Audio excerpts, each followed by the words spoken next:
Ed Sullivan stood in his office at Studio 50, staring at the publicity photo on his desk with an expression somewhere between confusion and concern. It was January 1958, and the photograph showed a young man from Texas named Buddy Holly, wearing thick black-rimmed glasses that dominated his entire face. Ed picked up the phone and called his talent coordinator. "Are you absolutely certain this kid can perform? He looks like an accountant, not a rock and roll star." The coordinator's voice came back confident. "Ed, he's got the #1 record in America right now. That'll be the day. The kids are going crazy for him." Ed looked at the photo again. Those glasses. In 1958, nobody in rock and roll wore glasses on stage. You took them off. You squinted if you had to. You looked cool, dangerous, rebellious. You did not look like you worked in a library. "Tell him to lose the glasses for the performance," Ed said. "I'm not putting a man in glasses on my show to sing rock and roll. It's ridiculous." What Ed Sullivan didn't know was that Buddy Holly was about to make one of the most important decisions in rock and roll history, and it had nothing to do with the music.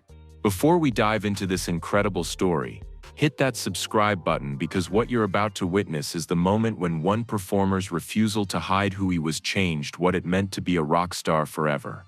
To understand why Buddy Holly's glasses mattered so much, you need to understand what rock and roll looked like in January 1958. Elvis Presley had defined the image. Dark hair slicked back, dangerous smile, moves that made parents nervous. Then came Little Richard with his pompadour and wild energy. Chuck Berry with his duck walk and electric charisma. Every rock and roll star looked like someone your parents didn't want you dating. They looked rebellious, sexual, cool in ways that seemed completely separate from ordinary life. Buddy Holly did not look like any of those things. He was from Lubbock, Texas, a town so small and conservative that it barely appeared on maps. He was skinny, pale, with hair that refused to cooperate no matter how much product you used. And he wore glasses. Thick, heavy, black-rimmed glasses that he'd worn since he was 5 years old, because without them the world was a blur of shapes and colors that made no sense. Those glasses were not a fashion statement. They were not an affectation. They were a medical necessity. Buddy Holly could not see without his glasses, could not read music, could not see the audience, could not find his way across a stage. Taking off his glasses meant performing blind, but in 1958, glasses meant weakness. They meant bookishness. They meant the opposite of everything rock and roll was supposed to represent. Every manager in the music industry had the same advice: take off the glasses before you get on stage. Squint if you have to. Stand still if you have to. But do not let America see you in glasses while you're singing rock and roll. Buddy Holly had tried it their way.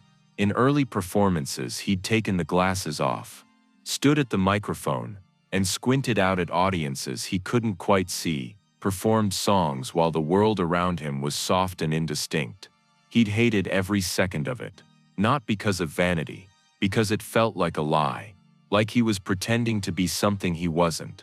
And Buddy Holly had spent his entire life refusing to pretend.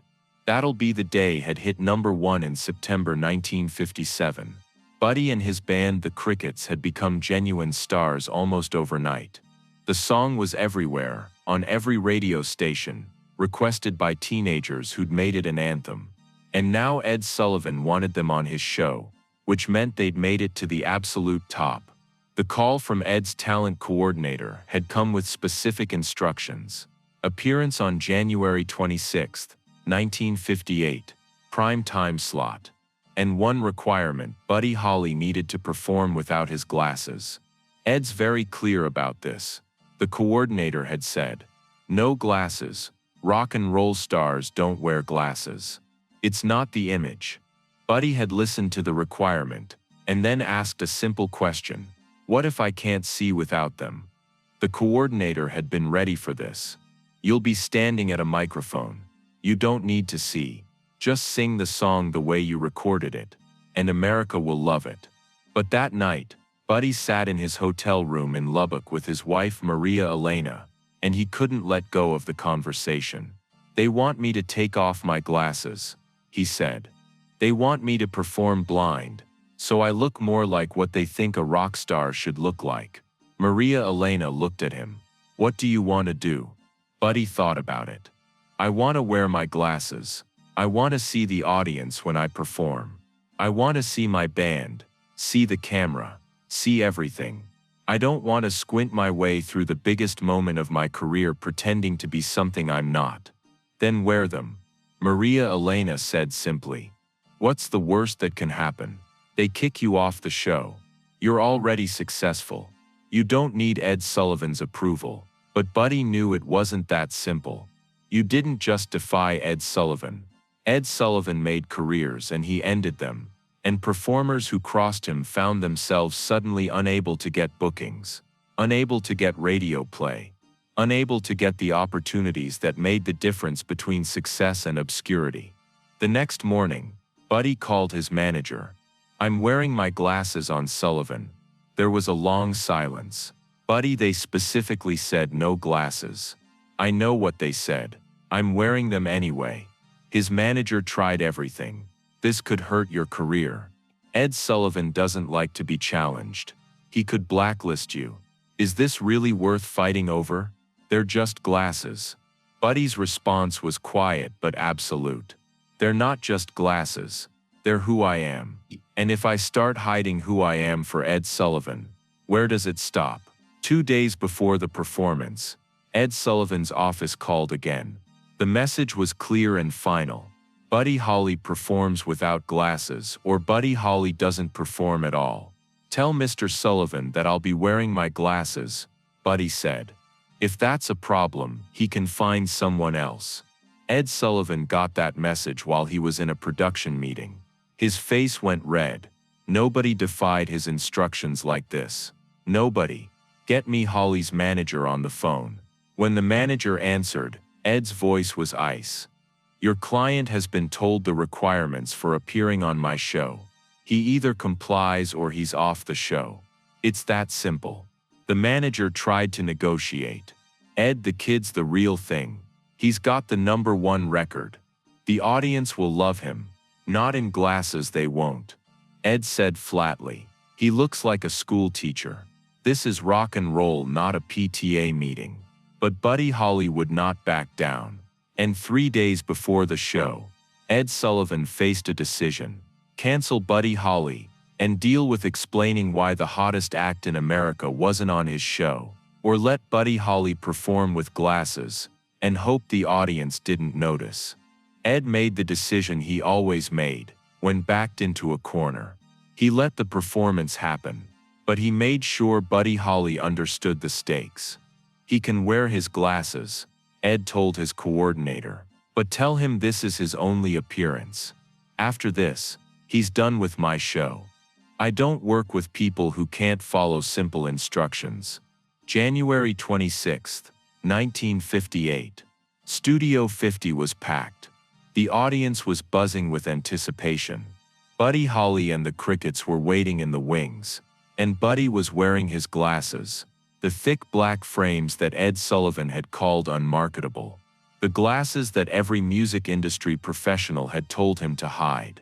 Ed introduced them with his usual formal style, giving nothing away about the battle that had been fought over those glasses. Ladies and gentlemen, Buddy Holly and the Crickets. Buddy walked onto that stage wearing his glasses, carrying his Fender Stratocaster, looking exactly like himself. Not like Elvis, not like Little Richard, not like any rock star America had ever seen before. He looked like a kid from Texas who happened to be incredibly talented and refused to pretend otherwise. They performed That'll Be the Day, and the studio audience's response was immediate and enthusiastic. Not because Buddy looked dangerous or rebellious or cool in the traditional sense, because he looked real. Because there was something about seeing a young man who looked like he could be your classmate or your neighbor making this incredible music that made it feel accessible in a way that Elvis and Little Richard never had. The cameras caught it all. Buddy Holly in his glasses, playing guitar with technical precision, singing with a voice that was more interesting than technically perfect, being completely and unapologetically himself. And 50 million Americans watching at home saw something they'd never seen before, a rock and roll star who looked like them. The mail started arriving at CBS the next day. Not complaints. Letters from teenagers, especially boys, thanking Ed Sullivan for putting Buddy Holly on the show. "I wear glasses too," one letter said. "I always thought that meant I could never be cool. But Buddy Holly wears glasses, and he's the coolest person I've ever seen." The impact rippled through the music industry faster than anyone anticipated. Suddenly glasses weren't automatically unmarketable. Suddenly looking ordinary wasn't automatically a barrier to stardom. Buddy Holly had done something that Elvis's rebellion and Little Richard's wildness hadn't done. He'd shown that rock and roll didn't require you to be superhuman or dangerous or impossibly cool. You could be yourself, completely yourself, and still make music that mattered. John Lennon saw that Sullivan show appearance in Liverpool. He was 17 years old, wore glasses himself, and had been hiding them from the world because everyone who mattered in music had told him that glasses meant you'd never make it as a performer. Lennon had terrible eyesight, but he'd rather squint through life than wear his glasses in public, especially on stage. Watching Buddy Holly perform in glasses on the biggest stage in America, completely comfortable and completely himself, changed something fundamental in Lennon's understanding of what was possible. He later said, "Before Buddy Holly, I thought you had to look like Elvis to be in rock and roll. Elvis was beautiful, dangerous, perfect. I was none of those things. But Buddy showed us that ordinary-looking people could be rock stars. That you didn't have to hide who you were to make music that mattered. That changed everything for me, and for a lot of us." Paul McCartney, Lennon's future partner, felt the same impact. He'd watched that same broadcast and seen Buddy Holly's glasses and thought, if he can do it, maybe we can too.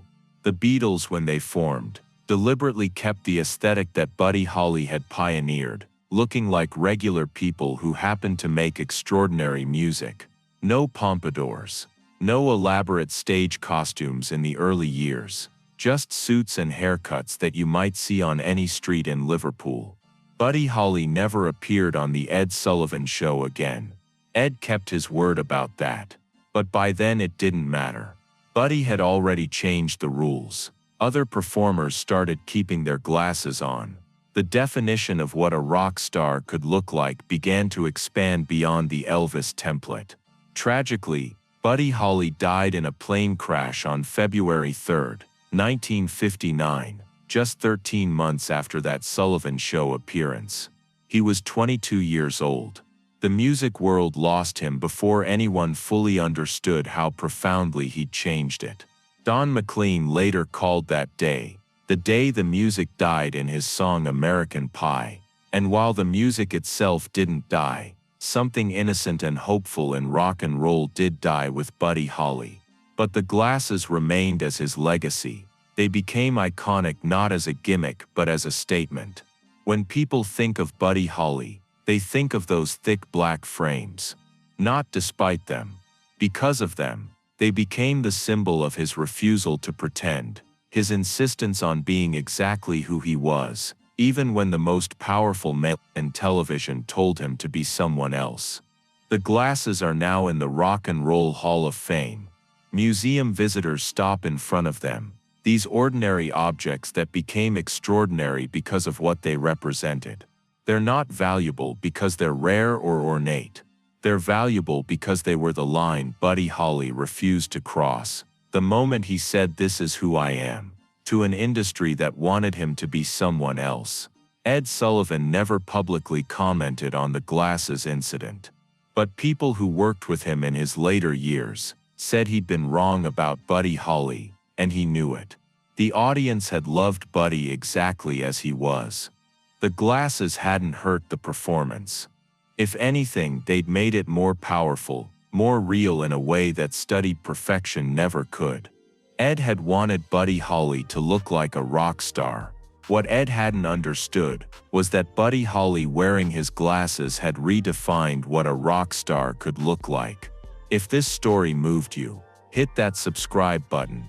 Buddy Holly wore his glasses on the Ed Sullivan Show knowing it might end his television career before it started. And he did it anyway because being himself mattered more than being marketable. Have you ever refused to hide who you are even when hiding would have been easier? Share your story in the comments below.